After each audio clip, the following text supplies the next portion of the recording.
I think huyu mse wa boda amefika. Ni aje? Poa sana.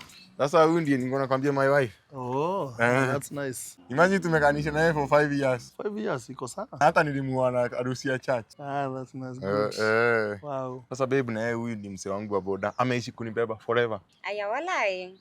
Sasa huyu ndiye I trust him fully. Ukitaka kupeleka mahali anything, ukitaka delivery, he is the guy. Anaitwa Bob. Nice to meet you, Bob. Nako na dread fiti. Oh, thank you. Welcome. Dread si kila kitu. Unajua mimi ndio nimemweka hii Nairobi. Mimi nimemlea kitu ya maana kwa mwanaume ni do. Huyu nikikuja hata unajua hata hii nduthi ni mimi nilimshikia.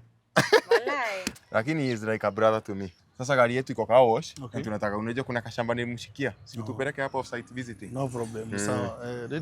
Ladies first. Hey babe. Just sijazoea mambo ya nduthi sana. Mungu ametubariki. Mlembo, hebu nishikilie vizuri usianguke. Hapo hivyo sawa.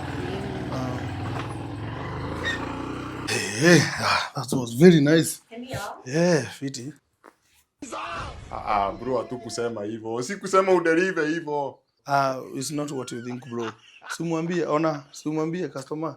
Sasa it's not what I think aje. Wewe toka tu. Sasa hata tuseme sasa nikuchape. Sasa nitakuchapa na nguvu gani? Ndio maana kwambia bro, it's not what you think. Si bro. Si venye unafikiria. Wewe si badala hata unikuchape si labda wewe unichape.